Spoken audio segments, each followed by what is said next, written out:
All of Meath is rich in antiquities, but even in this most well-endowed of counties, Kells itself is a fine, fat find, a plum which has all too often been plucked by raiders and invaders through the centuries. In prehistory it was a royal dwelling place, and it was a stormy monastic settlement whose overlord, so tradition has it, was Columkill himself. But it was never a peaceful place. It provided plunder for the Norsemen and for the warring Irish tribes. It burnt at least 15 times, this great monastic city, so often that the entry in the various annals, Canonus ignia consumpta est, Kells burned, becomes repetitively boring.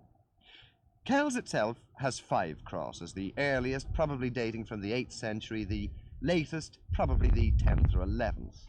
4 of them, as well as the 9th century oratory known as St Columkill's house and the nearby round tower, are in or near the graveyard of the Protestant parish church. The 5th, known as the Market Cross, stands at the centre of the town at this complex of roads. This was possibly a boundary or termen cross, once marking off the limits of the monastic city and possibly indicating its power of sanctuary. No one can say for certain that it always stood here. Hugh de Lacy had a castle on this site in the 12th century, and there can be little doubt that the cross was shifted about quite a bit in those days. It also got several bad belts during the 17th century. Part of it was defaced in 1688 to make way for an inscription to Thomas Balfe, who set it up somewhere near here after many years of vicissitudes. It was battered even more in later years, and it was used to hang United Irishmen in 1798.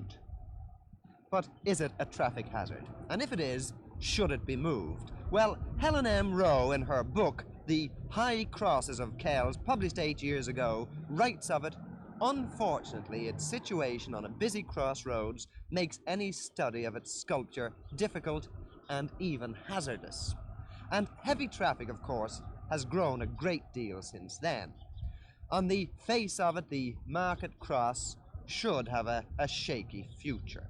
With more and heavier traffic, with increased loads, it must ultimately be considered by town planners.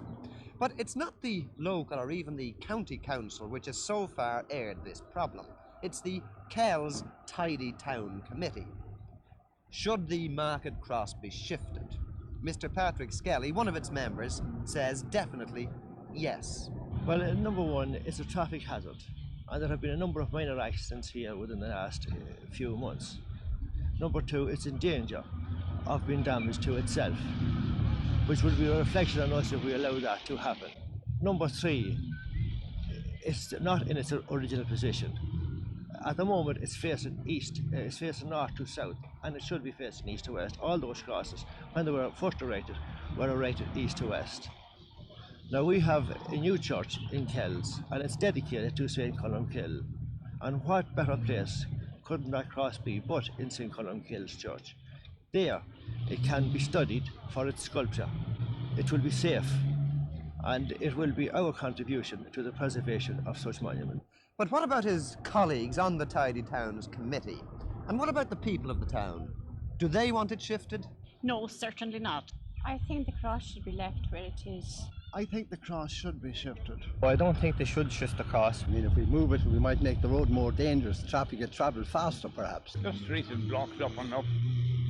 Like they want to do something about one-way traffic here. Personally, I think that the cross would lose its identity if it was shifted elsewhere. It's only the people that's coming into the town, them is the people that are trying to get it shifted.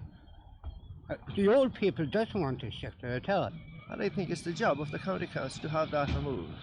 And I believe our parish priest would accept it on the grounds. There it would be safe, it would be away from passing traffic, and there would be great comfort for anybody that wanted to study it.